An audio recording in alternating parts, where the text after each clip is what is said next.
I've lost all ambition for worldly acclaim. ပထမဦးဆုံး outfit ကတော့လုံးဝ casual ဖြိုးပါရဲ့လုံးဝ style မှာဖြိုးပါတကယ် first date တုန်းကလည်းအဲ့လိုပုံစံလေးပဲဝတ်တယ်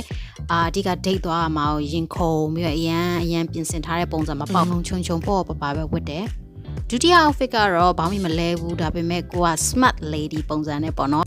smart casual design ကိုဝေးရတာကြိုက်တဲ့မိန်းကလေးတွေအတွက်ဘိုးလည်းဖြစ်မယ် comfortable လည်းဖြစ်မယ် smart လည်းကြမယ်ပြင်ဆင်လေးပါ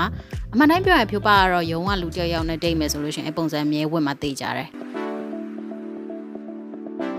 Okay နောက်တစ်ခုကတော့ဖြိုးပါအကြိုက်ဆုံး cotton high waisted pant ပေါ့နော်ဆိုတော့စာချက်ပြုတ်ပေါင်းပြီးမဟုတ်ဘူးရင်နာထိတက်တယ်ဆိုတော့ကိုခါကိုပေါ်လွင်စေတယ်ပြီးတဲ့ခါကျတော့ monochrome ပုံစံလုံးဝ beige brown color လေးကိုဝတ်ထားတာပါဒီလိုမျိုးဟာကလုံးဝ colorful ဖြစ်တာမကြိုက်ဘူးပြီးတော့ color ငြိမ်ငြိမ်လေးနဲ့ကိုကဆီယာမရဲ့ဒီဇိုင်းဝတ်ချင်တယ်ဆိုရင်တော့ဒီပုံစံဝတ်လို့ရတယ်ဖြိုးပါတော့ကြိုက်တယ်Okay ခုနကျိုးတစ်လုံးအနက်ကိုပဲညီမလဲသေးဘူးဒါပေမဲ့ဒီဥစ္စာကြတော့လုံးဝ flirty girly ဖြစ်မဲ့ပုံစံလေးကိုအကြိုက်ဆုံးအဲ့လိုမျိုး flowy ဖြစ်တဲ့စကတ်လေးနဲ့တွဲပြီးဝတ်လိုက်မယ်ဆိုလို့ရှင်မိတ်ကလေးရမ်းဆန်နဲ့ပေါ့ပါတယ်ပြီးတဲ့ခါကျတော့လုံခြုံပြီးတော့လုံးဝလမ်းနေမှာပါ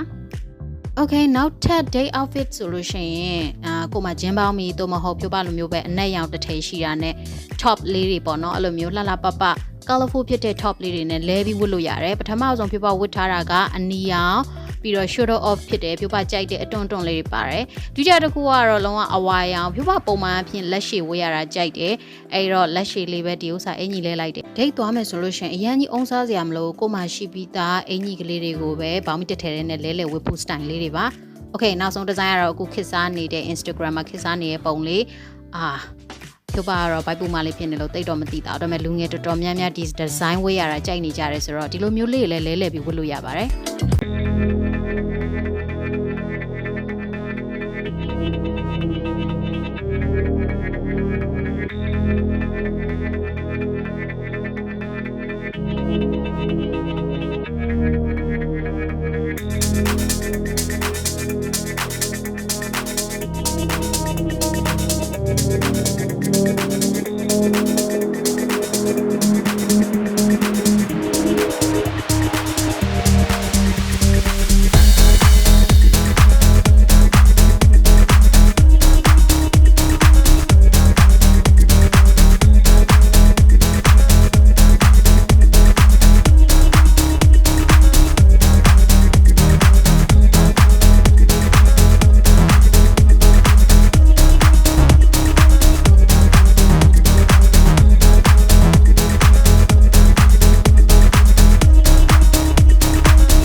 Okay နောက်ထပ် day outfit idea မှာတော့ girly ဖြစ်ဆုံးတဲ့အလွယ်ဆုံးကတော့ဒီလိုမျိုး wrap dress လေးတွေပါဒီလိုမျိုး outfit design ကလုံးဝပြင်သစ်သူလေးတွေလိုမျိုးပေါ့ပပ girly ဖြစ်မယ်ကောက်ဆွတ်လိုက်တယ်ကြည့်ကောင်းတယ်အဲ့လိုမျိုးပုံစံလေး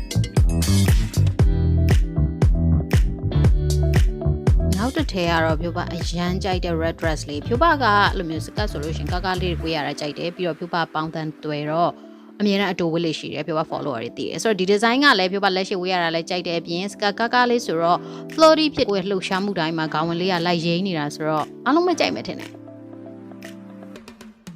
နောက်ဆုံး dress ကလည်းဖြိုးပါအရန်ကြိုက်တဲ့အစိမ်းရောင် flowy dress လေးပါအဲ့ design ကတော့နိုင်ငံခြား blogger တော်တော်များများဝတ်ပြလို့ဖြိုးပါတရုတ် brand တစ်ခုကနေဝယ်ထားတာ